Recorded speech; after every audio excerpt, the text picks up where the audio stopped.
And, one thing that's incredibly impressive and, of course, important to the U.S. strategic position on the peninsula as well as its positions around the world is the speed in which, of course, it is able to deploy and act. Um, in this scenario of deployment, how fast would you say generally would be the maximum speed in which the U.S. could deploy from the home base or other logistical bases to a point such as Korea or anywhere else that you might see a need in the future?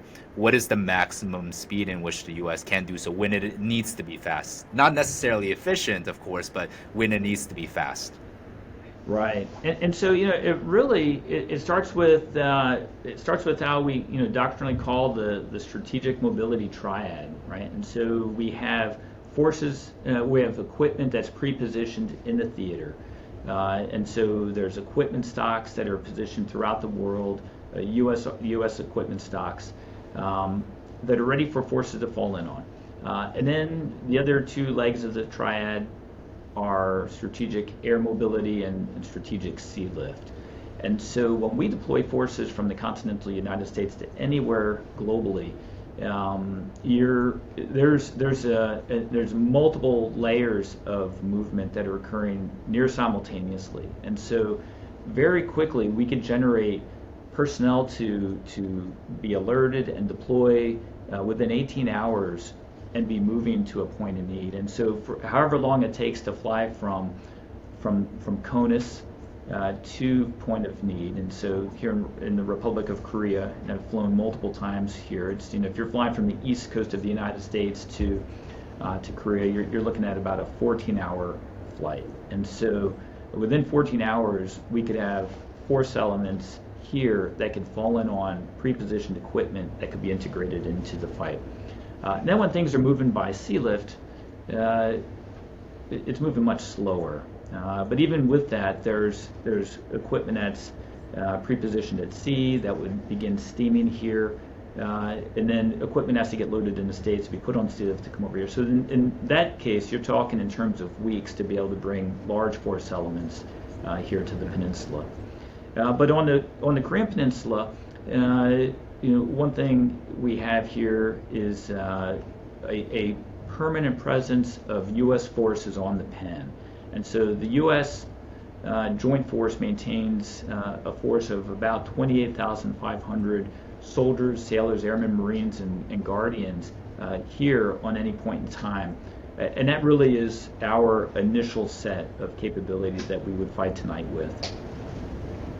Absolutely. Well, that brings us very naturally into this next segment, which is why is having a presence on the Korean Peninsula still so vital 70 years later? I think there's been, the U.S. has been around the world. It has had a presence in a lot of different areas. We have it in Japan. We have it in Germany as well. What is the case to be had for why having such a permanent presence and a sizable presence on the Korean Peninsula versus perhaps redeploying those forces to having somewhere at Guam, let's say, or Japan? What is the thought process behind what is the current number of forces we need there, as well as kind of the macro level picture of why do we still need to be there? I think for our audience to understand that importance. So I think that answer starts in the current security posture of the Korean Peninsula. And so in 1953, there was a signing of an armistice that temporarily brought hostilities to an end, but did not culminate in an actual treaty of peace that ended hostilities. And so we're currently still in a state of that armistice. So that's the first thing. The second thing is, we're a treaty ally with the Republic of Korea, and so we have committed ourselves to the defense of this homeland, and it's not just against the defense against North Korea, but any adversary that would threaten the Republic of Korea. But as we look at regional adversary capabilities, they now have the capability of threatening the continental United States. So our presence on the Korean Peninsula not only for the defense of this homeland, but we clearly see that it's also for the defense of our homeland as well. And so the presence of a U.S. service member on the peninsula is one, a demonstration of our commitment to that defense, but it also sends a strong message of commitment to our allies and partners in the region. And then lastly, the forces that we have in the Republic of Korea are forces that are in Asia, that are here today, west of the international date line, and postured not only to support the defense of the Korean Peninsula, but really to be able to deter aggression throughout the Indo-Pacific AOR. Absolutely.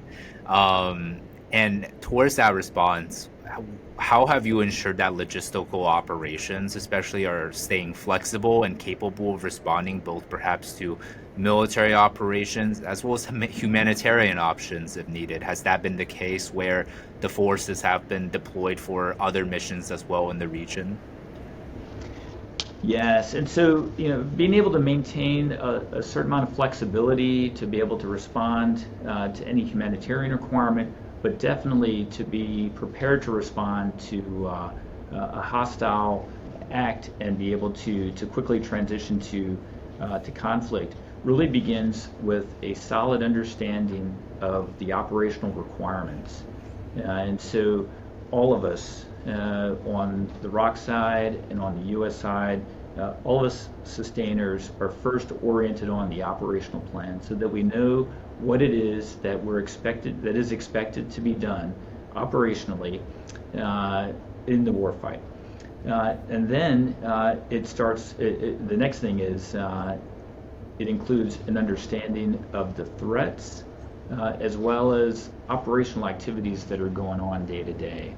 And then lastly, being able to see ourselves, maintaining the running estimate of what's needed, what do we have on hand, what is due in, and where do we stand. So if you understand the mission, you understand your threat, you understand your requirement, and you understand where you stand, you maintain a flexible posture to be able to support both humanitarian requirements as well as be able to transition very, very quickly to hostilities.